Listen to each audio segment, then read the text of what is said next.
Hello guys, welcome to my channel. তো আজকে আমি এই চিরুনিটা অনেক দিন ধরেই পড়েছিল, তো এটা নিয়ে আমি কিছু করব ভাবছিলাম।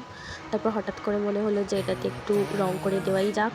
তো বাইরে আলোটা ভালো ছিল, তাই আমি বাইরেই চলে এসেছিলাম। তো কীরকম কী ডিজাইন করব ভাবতে বা বুঝতে না পেরে আমি এটাতে প্রথমেই পিঙ্ক কালার করা স্টার্ট করি। তো প্রথমে পুরো চিরুনির বেসটা আমি পিঙ্ক করে নিই। আর পিঙ্ক করার পরে তোমরা দেখতেই পাচ্ছ এটা দেখতে আগের থেকে অনেকটা সুন্দরই লাগছে। তো পুরোটা পিঙ্ক করে নেওয়ার পরে আমি চিরুনির যে ওই পারের অংশটা আছে, হ্যাঁ এইটাতে ঠিক এই গ্রিন কালারটাই দিচ্ছি। কারণ জানি না কি মনে হলো এটাতে গ্রিন দিলেই ভালো লাগবে, তো গ্রিন দিয়ে দিলাম। যেরকম মন লাগছে সেরকমভাবেই রং করছি, কোনো প্রেফারেন্স দেখেও করছি না, জানি না কীরকম কী হচ্ছে। তো এর উপরে রঙটা শুকিয়ে যাওয়ার পরে একটা হলুদ রং নিয়ে ব্রাশ দিয়ে একটু ফুলের মতো শেপ করে ওটাকে ড্র করার চেষ্টা করছিলাম আর কি। খুব একটা ভালো না হলেও ফুলের শেপটা এসছে ঠিক।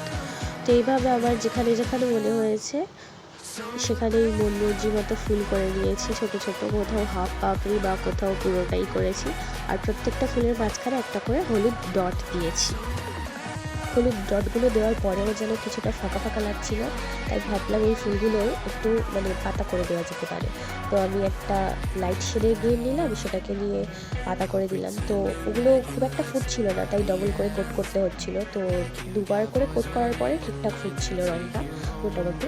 তো সেইভাবেই আমি করলাম, এই প্রত্যেকটা ফুলে একটা বা দুটো করে পাতা করে দিলাম, যার জন্য দেখতে অনেকটা ভরাট লাগছিল আর কি।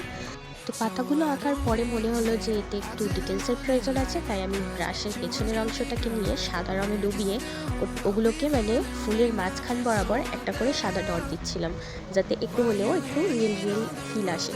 তো সাদা ডটটা দেওয়ার পরে ফাইনাল লুক কিছুটা এরকম হয়েছিল। আপনারা কমেন্টে জানান কেমন লাগলো। আর হ্যাঁ, সাবস্ক্রাইব করতে যেন ভুলবেন না।